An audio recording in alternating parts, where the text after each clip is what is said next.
The scene was opened to the shop whose building had been destroyed. It was seen that there were several injured people here and there. One of the injured was named Takeru Kusanagi. He was visited by a mysterious girl who didn't know what she wanted. After that, the scene moved to the past. Takeru was a teenager forced to become a member of the Inquisition and must pay off his family's debts. The Inquisition was an exceptional organization that dealt with witches who committed crimes. Takeru himself was in the 35th Test Platoon, which was the worst group at Anti-Magic Academy. Other students also ridiculed him because he still carried a sword, even though other members of the Inquisition usually used advanced technology. Takeru then went to his platoon headquarters and met two of his subordinates, Ikaruga Sujinami, who was an expert in making weapons and technology. Meanwhile, Usagi Saionji was good at shooting. Meanwhile, in a room, a woman named Aoka Utori, a member of the elite Inquisition, faced a man, Otori Sugetsu, her adoptive father. Uka was punished for killing a witch, even though the Inquisition's job was only to confiscate magic tools and arrest them. Sugetsu, also the principal of the Anti-Magic Academy, punished Oka by sending her to the 35th Test Platoon, the worst Inquisition group. Sometime later, Sugetsu visited the 35th Test Platoon headquarters. Those who were there were surprised because Sugetsu wanted to come to a group that had never performed well. Sugetsu announced that he was bringing additional members to the group. Uka stepped forward and it surprised Takeru. Takeru recognized Oka because they were friends in middle school. However, Oka didn't recognize Takeru, or maybe she pretended not to recognize Takeru. After dropping off Oka, Sugetsu left the 35th Test Platoon headquarters. After that, they all gathered to discuss the mission and organize plans for what they would do that evening. That evening, Takeru, Usagi, and Oka leave. Meanwhile, Ikaruga became their eyes with all the technology she controlled from headquarters. Their mission aimed to arrest the witches who would carry out a book transaction where the reader would be killed while reading the book. Takeru and Oka entered a building. Meanwhile, Usagi prepared on top of another building to paralyze the enemy from a distance. Takeru saw a guard in front of the room. He immediately acted and paralyzed the wizard. He also asked Usagi to paralyze the people in the room. Usagi managed to knock out two people at once. However, when Takeru entered the room, he was being waited on by a group of people pointing guns at him. It turned out that Usagi was aiming at another building incorrectly, and all she shot was a statue. Takeru was surprised because he would be beaten. However, the gang who surrounded Takeru commented on the sword he was carrying instead. They insulted Takeru and his sword. Feeling insulted, Takeru was annoyed and almost couldn't control himself. He easily slashed the bullets fired at him with his sword. Seeing Takeru's condition like that, his team started to panic. Not long after, he heard a girl's voice calling him Big Brother. He began to calm down again. But it turned out it wasn't his sister's voice, but Ikaruga, which imitated his sister's voice so Takeru would calm down. Not long after, Oka appeared and beat those people. She asked one of them to hand over a piece of magical paper called Tackle-Spam. However, the person activated the magic paper and a robot called Dragoon appeared. Uka was surprised because the Dragoon was a weapon belonging to the Inquisition. Dragoon took action and put up a fight. Uka advanced against the robot and managed to find its weakness. After fighting for a while, Dragoon ran out of energy and couldn't move. According to Oka, old generation robots were easy to lose power. The man controlling the robot came out and was arrested. They all returned to headquarters and Uka was annoyed with the 35th Test Platoon. She preferred to work alone rather than joining a group. Uka said that Usagi actually had extraordinary skills. However, because she was often nervous, Usagi's abilities decreased and became unreliable.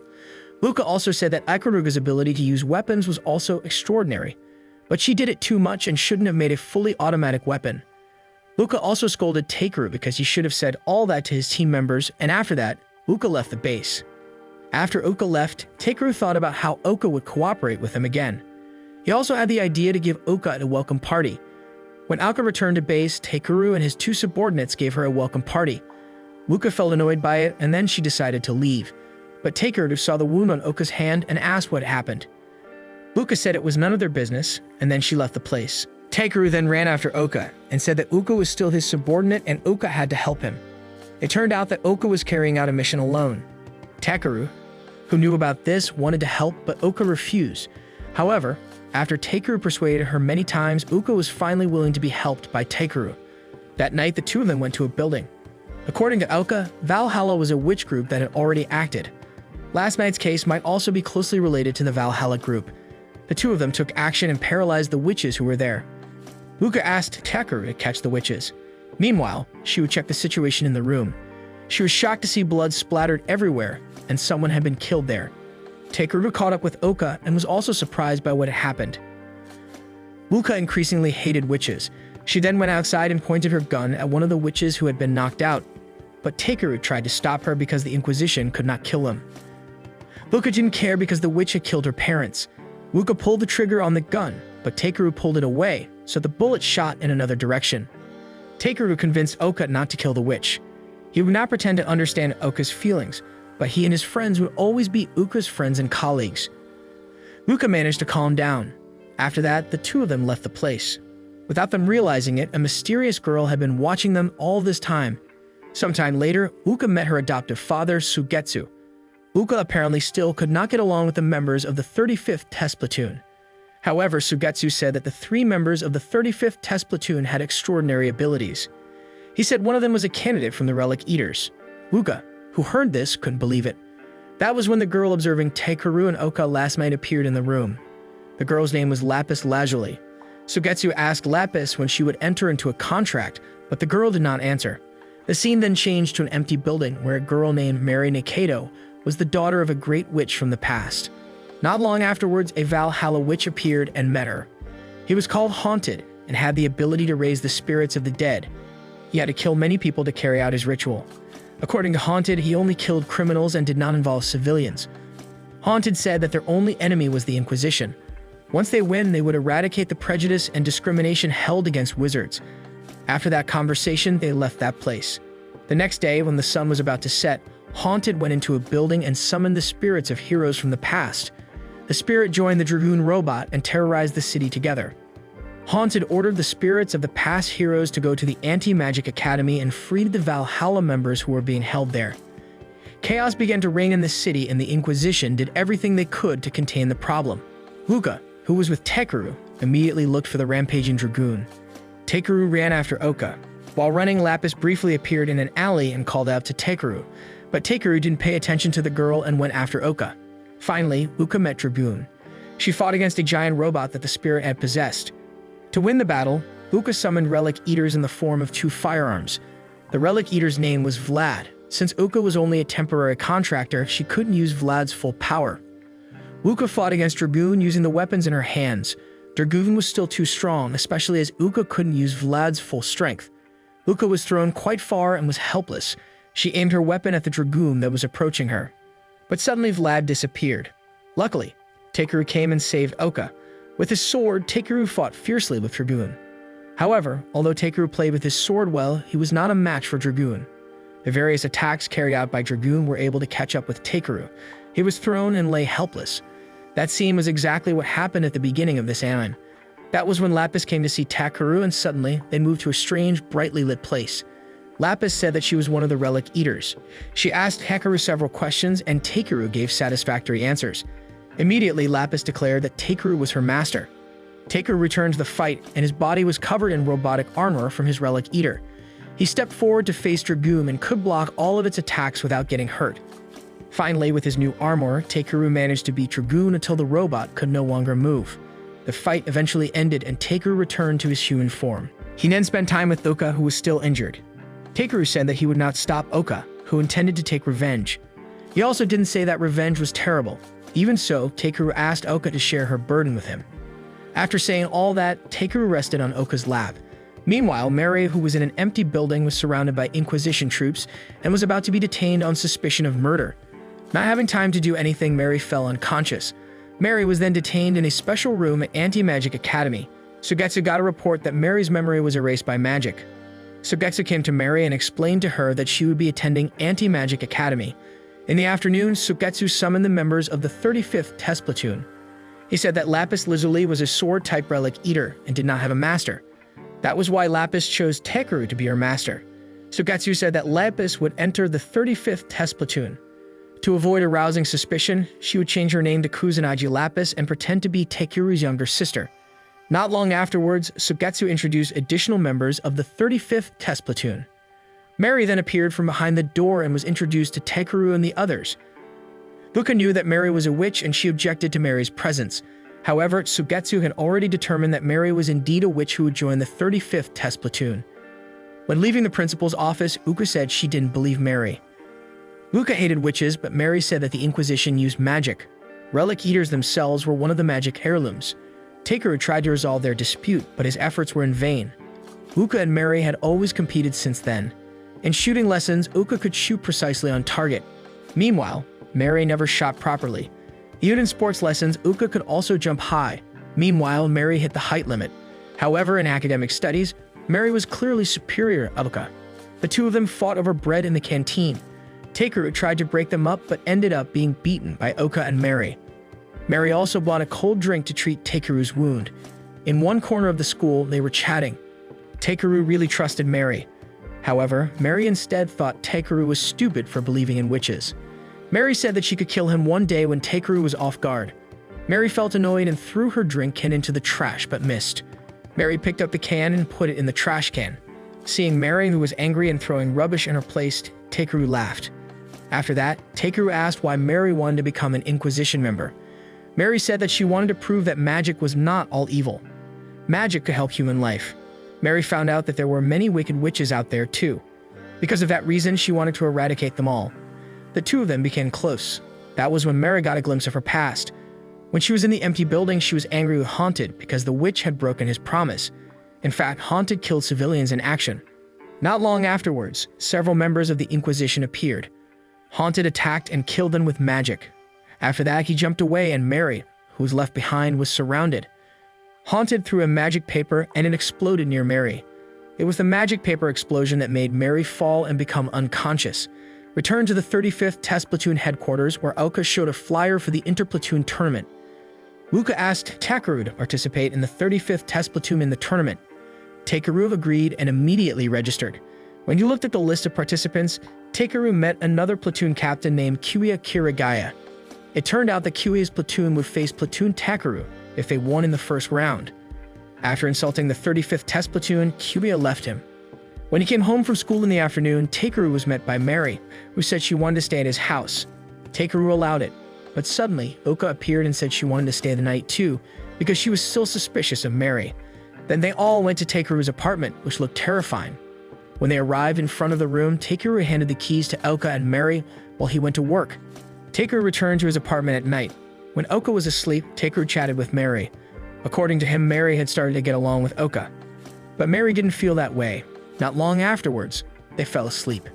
The next day, the inter-platoon tournament round was held. Platoon 35 was competing in an area full of cliffs. Takeru asked Usagi to shoot the opponent's sniper, but Usagi hadn't found a clear shot. Takeru and Uka continued to advance to attack their opponents. Meanwhile, Mary moved forward to approach the opposing sniper. The sniper immediately turned his attention to Mary. He shot Mary and it made Usagi get a clear shot instead. She succeeded in executing the sniper. Due to losing their sniper, the opposing team lost and Takeru and his platoon managed to win the first round. They intended to celebrate the victory after school. Meanwhile, Sogetsu, who met Hayato Kurogane, discussed about Ikaruga. They planned to call Takeru regarding this problem too. Sometime later, Ikaruga was summoned by Sogetsu.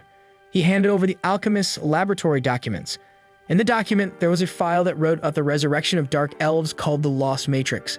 According to Sogetsu, the alchemists wanted to awaken the dark elf and make it a weapon. But Ikaruga said that none of that was important. She also added that she didn't know anything about the Lost Matrix. But Sogetsu instead discussed Ikaruga's past. She was a member of the Sujinami family, which were humans who were the result of alchemist experiments. Sogetsu discussed the reasons why Ikaruga was accepted into Anti-Magic Academy, but Ikaruga still said she didn't know anything and hurriedly left the room. Sogetsu then discussed this with Hayato. One day they would have to choose between making transactions, threatening, or fighting with the alchemists. However, according to Sogetsu, all of these choices would look the same when the time came. On the other hand, Ikaruga contacted someone and said they hadn't seen each other for 4 years. The scene changed to the platoon tournament points bulletin board. Takeru and his team knew that their platoons still had a worrying ranking. They returned to headquarters and discussed what missions would be good for increasing points. They planned to go to the border, but it was very dangerous, and they could get killed. Not long after, Ikaruga said goodbye to all of them. She said goodbye and went somewhere. Meanwhile, because they felt something was strange about Ikaruga, Takeru and the others decided to follow her. Elsewhere, a woman named Isuka Sujinami was conducting research at the Valhalla headquarters. She then met Haunted and then discussed about Isuka's past. Haunted asked why Isuka left alchemists and joined Valhalla. According to Isuka and alchemists, she was only ordered to do research. She could not be created by doing research at will. Therefore, she joined Valhalla and researched the resurrection of dark elves. A few moments later, Ikaruga arrived at the border. Meanwhile, her colleagues followed from a distance. It turned out she was making a telephone call with her twin, Isuka, to discuss the Lost Matrix. It seemed like they intended to carry out some kind of transaction. But suddenly, a group of mercenaries appeared and surrounded her. Not only did they surround Ikaruga, but they also surrounded Takeru and his team. After that, they fought with the mercenaries. Not long after, Takeru decided to give up the fight to his friends. While he would look for Ikaruga, in one corner of the area he found Ikaruga, who had fallen. He immediately checked Ikaruga's condition.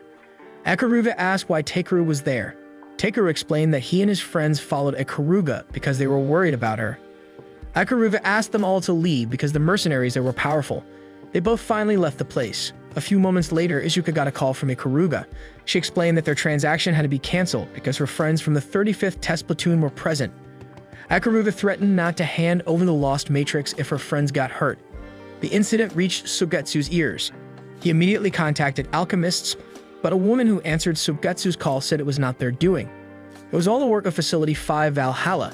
According to the woman, they never allowed research on dark elves. However, Sugetsu still asked alchemists to take responsibility. Alchemist was very aware of that. As an apology, Alchemy would hand over 150 of the latest versions of Dragoons for free. After that, Sugetsu gave an announcement to gather the Inquisition. They would engage in small-scale war. On the other hand, Takeru's colleagues were captured by Facility 5 Valhalla, and they were all stripped naked. Not long after, Isuka came and asked if they were all Ikaruga's friends. Isuka introduced herself as Ikaruga's twin sister. Isuka then told them about Ikaruga's past. They were both humans who were the result of experiments from alchemists and were given the family names Suj and Emi. Little Isuka and Ikaruga never spent time outside and only stayed in the laboratory every day. One time, Ikaruga asked what Mother was. Isuka answered that Mother was just a container for egg cells. However, Ikaruga, who read children's books, was still curious about what having a mother and friends would be like. Not long after, Isuka snatched the book because Isuka said it was forbidden. Sometime later, Ikaruga learned of an experiment with dark elves' cells. Secretly, she created dark elves, and finally, a little child named Canaria was born. One day, Ikaruga decided to escape from the alchemist's laboratory while carrying the Lost Matrix. Isuka tried to hold it in, but Ikaruga's determination was made up. Ikaruga went to meet Canaria, but Canaria was no longer there. After that, Ikaruga went to Anti-Magic Academy because she would be safe and not be attacked. Ikaruga told the story to Takeru. They were in a room recovering. Takeru asked why Ikaruga went to the border alone. Takeru also asked why Ikaruga used the Lost Matrix to transact with them. Ikaruga asked why Takeru wanted to know. Takeru replied that he would try to help her. Ikaruga said what if she did the worst thing? Takeru replied that he would try to stop it. Ikaruga kissed Takeru and then left him. It turned out they were already near the research facility. Ikaruga then went to the roof of a building and met Izuka. Ikaruga asked Isuka to keep her promise or she would hunt Isuka to death. Elsewhere, Usagi, Uka, and Mary were thrown out of a car. That was when Oka suspected Ikaruga had traded the Lost Matrix for their freedom. It wasn't long before a squad of dragoons came past them. At the back of the line, a car stopped near Oka, and a man got out to approach them. It turned out that Sugetsu got out of the car and said that they were going to fight. He opened the trunk of his car, which contained various weapons. After that, the fight took place. Meanwhile, Takeru activated his Relic Eater armor, and with its power, he could move quickly while searching for Ikaruga's location. Lapis detected that Ikaruga was in a building and Takeru rushed there. On the way, Takeru encountered dragoons from the opposing side. Not long after, Oka appeared and helped Takeru in the fight. Takeru asked where the other members were. It turned out that Usagi was already on a building roof and ready to shoot. Mary was also beside Usagi just in case. After that, Uka and Takeru beat up a group of opposing dragoons while heading to where Ikaruga was. In the room, Ikaruga said that she regretted leaving Izuka. Of course, that was 4 years ago. Ikaruga's goal in returning was to save Isuka and destroy that place. However, Isuka rejected Ikaruga's invitation and asked her to hand over the Lost Matrix. That was when Ikaruga showed a red crystal on her chest. The crystal was a legendary stone that was very difficult to make. This stone could also be called a nanomachine. Isuka was surprised because it turned out that Ikaruga had used the nanomachine to merge the Lost Matrix's DNA into her DNA. And sure enough, immediately, Ikaruga's body turned into an elf.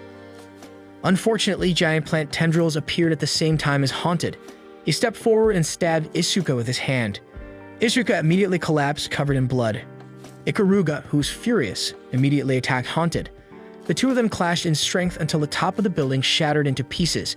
Successfully defeating Haunted, Ikaruga approached Isuka to see her condition. Ikaruga's physical appearance returned to that of an ordinary human. Isuka said that Ikaruga's body changes were not yet perfect. Isuka asked Ikaruga to continue to survive. She also said that Canaria was still alive and in Valhalla. Not long afterwards, Isuka died. Not long after, Haunted came back. He said that Ikaruga's power was fascinating. Haunted invited Ikaruga to join Valhalla to replace Isuka. According to him, Isuka had told Valhalla about the Dark Elves' experiments and how to create dragoons. Not long after, Haunted created a giant dragoon which destroyed the top of the building and made Ikaruga fall from the top of the building. That was when Takeru jumped as hard as he could to catch Ikaruga, who fell. After that, the fight against the giant dragon robot begins. Ikaruga told Usagi that the dragon's weak point was near the back. Usagi had several opportunities to shoot. However, even though Takeru had advanced and distracted the dragon, Usagi still had not succeeded in shooting the dragon's weak point. Usagi kept trying until finally she managed to hit it with one shot. The dragon collapsed and the fight was over. However, it turned out that just one shot was not enough to destroy the dragon's weak point. Not long after, the dragon got up and chased Takeru until it fell among the rubble. The dragon prepared to finish off Takeru, but Oka stepped forward and attacked the dragon. Unfortunately, the dragon was too strong and immediately attacked Oka. Seeing his partner being attacked, Takeru immediately jumped onto the dragon's back. He tried to stab the dragon's weak point, but unfortunately, Lapis' strength had reached its limit. Luckily, Mary immediately reacted from a distance and gave all her magic energy to Lapis so that Takeru's armor shone brightly.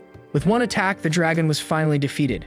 Some time ago, Ikaruga said about the mission for the 35th Test Platoon. The mission was undercover because there would be a magical heirloom transaction somewhere. Ikaruga said that Oka didn't need to come, but she heard that it made Oka want to come along. Ikaruga had no other choice but to let Oka come along. It turned out that the transaction was carried out at a nightclub. Female members of the 35th Test Platoon must disguise themselves as courtesans while figuring out who would carry out the transaction. Luka regretted joining because she was very stiff in dealing with philandering men. Meanwhile, Takeru disguised himself as a waiter, looking very skilled at his work. He saw a suspicious parcel on customer number 4's table. Luka came to the table and tried to find out what the gift was. The masher grabbed Oka's buttocks, so Oka immediately beat the man.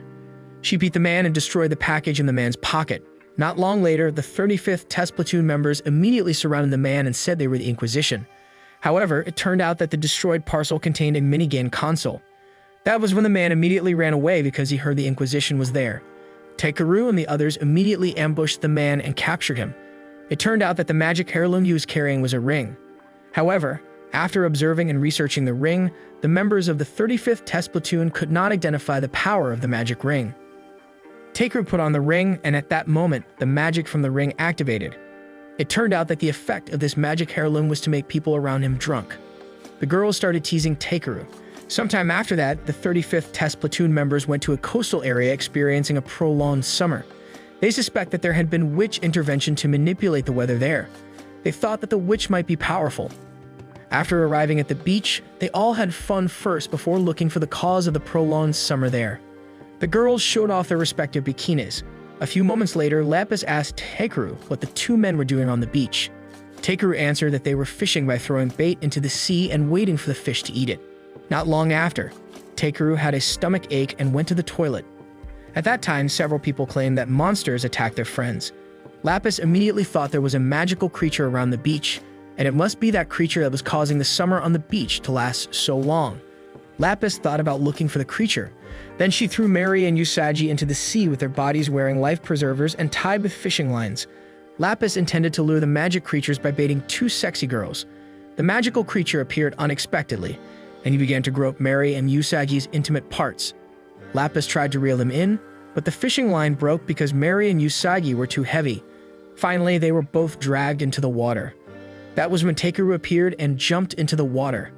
Lapis immediately changed into armor and a sword for Takeru. However, because his armor was heavy, Takeru immediately sank and fell to the bottom of the sea. He couldn't fight the giant monster either. Lapis also advised Takeru to change his sword into a fishing pole. Takeru immediately did so and succeeded in luring the creature out of the sea. The 35th Test Platoon mission ended successfully. Sometime later, Takeru went to a tightly guarded Inquisition facility. After undergoing an examination, Takeru was allowed to enter a detention room. There he met a girl who was his twin sister. The girl's name was Kiseki Kusanagi. Takeru said that Kiseki was much taller. Kiseki said that Takeru was now more handsome. Kiseki said that she was only asked to sleep continuously there. Takeru also started telling his story for the last couple of days. Takeru told all of his team members, and according to Kiseki, Takeru's story was great. Not long after, the visit ended. Takeru was forced to leave where his younger sister was being held. Sometime later, the 35th Test Platoon went on a mission to capture a witch. They were involved in a chase in the city. Not long after, Takeru appeared from the front and stopped the witch. The mission went smoothly. With their various missions, the points from the 35th Test Platoon began to increase. One day, while walking in the school corridor, Takeru met Kyuya, the head of the 15th Platoon. At that time, Kyuya was with Sugetsu and Hayato.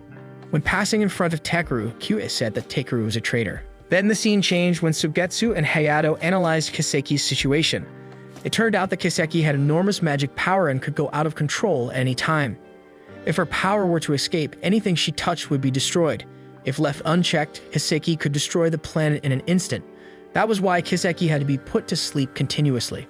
Occasionally, she was forced to wake up, and her powers were released so that the Inquisition team could finish her off. A few moments later, Kiseki opened her eyes and started throwing a tantrum. She wanted to meet Takeru. She struggled until the chains began to break. Hayato stepped forward to face Kiseki. Kiseki's form immediately changed to resemble a demon. The fight between Hayato and Kiseki could no longer be avoided. On the other hand, the 35th Test Platoon members began carrying out another mission to catch a witch. Initially, the mission went smoothly until a fight broke out. Takeru stepped forward to take action, but on the way, he suddenly became aware of someone's presence. He approached the person, and it turned out to be Kiseki. His sister had tried as hard as she could to find Takeru. Takeru immediately caught his younger sister, who had fallen unconscious. Not long after, the other members arrived. Takeru immediately pointed his sword at his friends to protect Kiseki. But after they convinced Takeru could trust his friends and then put down his sword. He explained that Kiseki was his younger sister, and she had very dangerous magic powers. After that, they immediately left that place. On the other hand, the Inquisition facility prison was destroyed due to Kiseki's fight against Hayato. Kiseki's desire to meet Takeru was passionate, making her brutal and able to defeat Hayato. She could break through the roof and escape. Hayato, who managed to survive, intended to chase Kiseki. Sugetsu said he had sent Kyuya and asked Hayato to work with Kyuya to catch Kiseki. Meanwhile, Takeru and his 35th Test Platoon members rested in a room. Takeru said that Kiseki once got out of control and killed everyone in their village. According to him, Kiseki had no intention of killing them at all. Ikaruga, who had known Takeru longer, then explained Kiseki's condition. According to her, a non-witch could indeed have that much power. Kiseki had such tremendous power that even a magic-blocking necklace could not withstand her power. In that way, Kiseki was the same as a walking disaster time bomb. However, according to Ikaruga, they were still safe because Kiseki must have used a lot of magic to escape from prison and look for Takeru. They planned to escort Kiseki back to the Inquisition because that was the safest action. A few moments later, Kiseki woke up. Even though she initially kept her distance from Takeru's colleagues, in the end she became close to all of them. Kiseki was also given new clothes to disguise herself.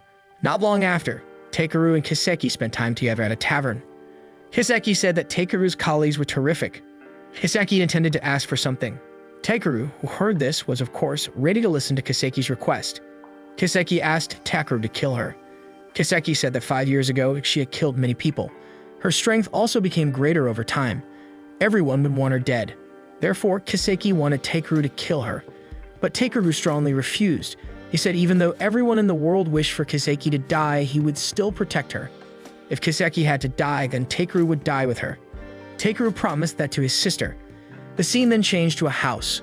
In it, 2 witches from Valhalla would carry out a mission. One of them was the adult Canaria. It turned out that the Valhalla group had wanted to get Kiseki for a long time. They'd intended to ambush her because Kiseki was now free from the Inquisition prison. Meanwhile, Takeru and Kiseki were walking around the city. Kiseki saw a Ferris wheel and wondered what it was. Takeru said the whole city could be seen clearly if they climbed it. Takeru also intended to invite Kiseki to ride the Ferris wheel. But before they could leave, Kyuya and Akira Yoshimitsu confronted them. Kyuya intended to attack Kiseki, but Takeru stepped forward and stopped him. They both changed into full armor. It turned out that Akira was a relic eater who chose Kiuya as her master. They fought fiercely and caused havoc in the city, but not long after, Hayato appeared and stopped their action. Because they acted recklessly, they would be punished. Not long later, Sugetsu came and met Takeru. He said he would move Kiseki to Alchemist's new facility. According to him, the alchemist had a way to transfer Kiseki's power. Sugetsu also said that even though Kiseki was his younger sister, what Takeru did was very dangerous. Because of this, he would be imprisoned for some time. Meanwhile, Kiseki's journey to the new facility did not go smoothly. Valhalla members appeared and attacked one of the Inquisition troops' planes. Not long after, a Valhalla witch named Orochi Kusanagi appeared before Hayato and Kiuya. Hayato asked Kiuya to take away the vehicle carrying Kiseki. After that, Hayato's fight against Orochi took place.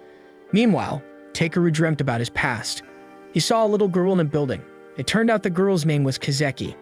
He then met a man who said Kiseki was Takeru's younger sister. Every Kusanagi family's daughter would become a demon. That was why every time Kiseki was born, she would be killed continuously. Finally, Kiseki's strength grew and the girl could no longer be killed. One time, Kiseki went berserk and was about to kill the man. Takeru came and was given a sword by the man. He was asked to kill Kiseki or protect the man. Takeru stepped forward and came to Kiseki, who was already in half-demon form.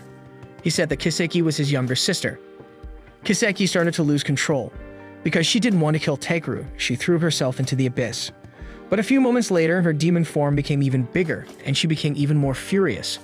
Takeru then woke up, and he was already in prison. In the next room, Uka was also being detained. Uka apologized to Takeru because she was the one who gave Takeru the idea to take Kiseki out. But Takeru didn't mind that. After they chatted, the student council president came and released them. She said that Valhalla had attacked the Inquisition troops and Takeru had to go there. Takeru immediately changed into full armor and dashed towards the battle's direction. Meanwhile, Kiuya started to lose his mind and didn't want to take Kiseki to the new facility. He wanted to kill her right then and there. But when he intended to kill Kiseki, Takeru appeared and stopped him. The two of them fought very fiercely. Takeru realized that Kiuya's relic eater, Akira, had influenced Kiuya so that he had a desire for revenge. Takeru asked Kiuya not to listen to Akira. However, because he had lost his mind, Kiuya didn't want to listen to Takeru's words. After that, Kiuya jumped from the overpass into a river below them. Takeru immediately freed Kiseki. He promised to protect her and find a place to accept Kiseki. But that was when many plant roots emerged and stabbed Takeru's body. Haunted laughed out loud after doing that. He invited Kiseki to join him and destroy the world. Seeing her brother seriously injured, Kiseki began to lose control. Her body spread the flesh of the demon-filled mouth all over the city, destroying everything. Meanwhile, Sugetsu watched the fight with the director of alchemists, Suzaku Sujinami. According to Sugetsu, everything went smoothly according to Suzaku's wishes. They also bet on whether Takeru would kill his sister or not. On the other hand, when Kiseki went berserk, Uka fought Haunted. Using her relic eater, she had to survive Haunted attacks wearing full armor. Finally, Uka invited Vlad, her relic eater, to establish permanent contact. Vlad agreed and Uka changed into full armor. With her new powers, she could fight evenly against Haunted. Uka lunged at Haunted so that he was thrown and sucked into Kiseki's demon flesh. Uka immediately carried Takeru's body and walked away from that place. On the way, they met members of the 35th Test Platoon driving a car. They immediately got on and hurried away. Along the way, Ikuruve explained that to stop all this, they must attack Kiseki's demon flesh. This process could take days, but if they didn't do it, then the world would be devoured by Kiseki. Ikuruve also said that Kiseki's body was immortal and would not die if she was not killed by the person she wanted. That meant Takeru had to go ahead and kill his younger sister if he wanted this disaster to end. Uka decided to fight against the demon flesh. Their vehicle stopped and Uka, wearing full armor, approached Kiseki. At the same time, she finished off every piece of meat that was there. However, the flesh could turn into hundreds of bats simultaneously attacking Uka. On the other hand, Takeru met Lapis in his subconscious. Lapis offered full power to Takeru, but it would make Takeru lose his humanity. Takeru still accepted Lapis' offer, and at that moment, his body changed into full armor, which was much stronger with the power of a god killer. He immediately stepped forward and saved Uka from Kiseki's wrath. Uka said that she wanted to fight Kiseki, but Takeru said that he wanted to deal with his sister alone. Takeru took Uka back to their friends and then left them. Takeru wanted to go near Kiseki, but that was when Haunted appeared, and they had to fight. Haunted realized that Takeru let the relic eater swallow his soul, so Takeru's power became much stronger. The two of them fought in the midst of Kiseki, who continued to rage. The devil inside Kiseki's body began to rebel and turned around to swallow her. Takeru immediately launched the final attack, which succeeded in overthrowing Haunted. After that, he lunged through Kiseki's demon flesh to look for her. He walked through the flesh and he finally managed to find Kiseki. Takeru hugged Kiseki tightly, and at that moment, the demon flesh all over the city disappeared without a trace. The battle was finally over, although disaster would still occur because Kiseki was still alive. On the other hand, Orochi, who had just finished fighting Hayato, asked Canaria to take them away. But not long after, Sugetsu appeared and greeted Orochi. It turned out they had known each other for quite a long time, around 150 years. Orochi asked if Sugetsu wanted to use Takeru to repeat history that happened in the past. Sugetsu encouraged Orochi if he wanted to prevent him, but according to Sugetsu, he had the war trigger in his hand.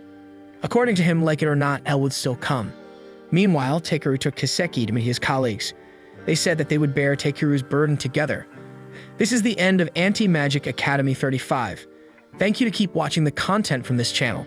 Don't forget to like this video and subscribe to our channel so we can keep you updated with our latest contents. See you in the next video.